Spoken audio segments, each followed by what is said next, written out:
आमे मनरे गोटे उत्साह आसे कौन पाई बड़ पंडा कौन पाई बड़ देउल कौन पाई बड़ दांड कौन पाई सबू बड़ कौन पाई तेणु जितेबाला आम यहीटा मन भितर आसे चारिआडे तो एत मंदिर अच्छी बड़ देउल कहीं चारिआडे तो एत बहुत बड़ बड़ चौड़ा चौड़ा रास्ता अच्छी ताले बड़ दांड कहीं ताले बहुत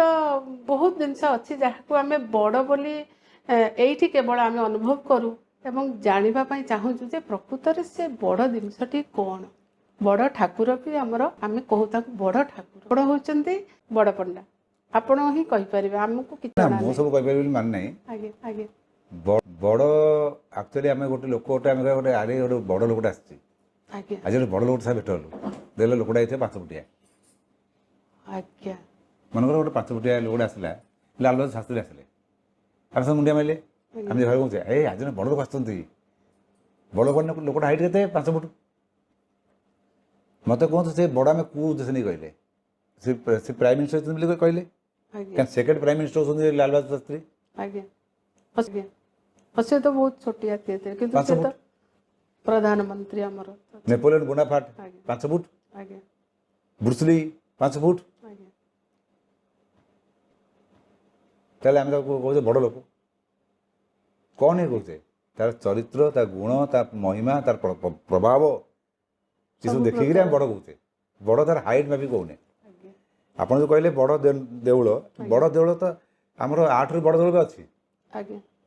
आठ तो बड़ दांड भी अच्छी यूएस फीस देखिए निशा खाई जो गड़ुन जो लोक सब गोटे रास्ता अच्छी निशा कर मानी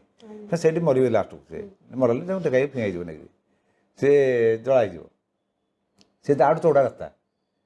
कि आम ये बड़ बोली क्या कहे ये गोटे धाम पुरुषोत्तम धाम जोटा श्रेष्ठ धाम आम कहे जगन्नाथ महाप्रभुर ये धाम एत चमत्कार जिन अच्छा देखिए से जो बड़ दांड जहाँ कहते आम बड़ दांड ना बड़ दल तो पचा जा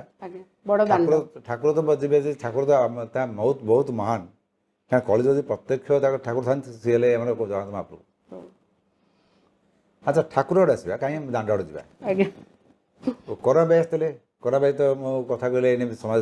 वास्तव जी ना कांदी कांदी मारे जे कि कोड़े बसईक महाप्रभु खेचड़ी बांधिक खोते जगन्नाथ ठाकुर हाथ में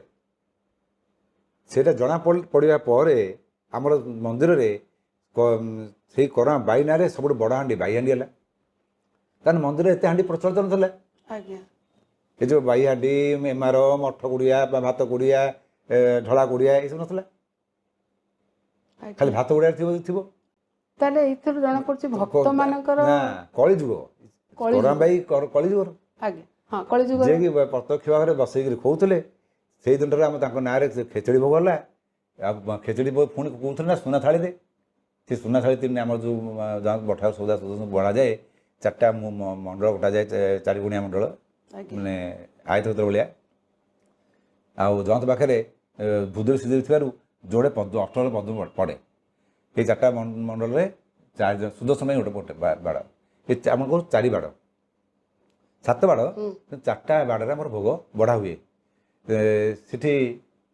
जो सुना थाली पड़ो खिचड़ी लगा हे ये करा भाई आसला पर जाला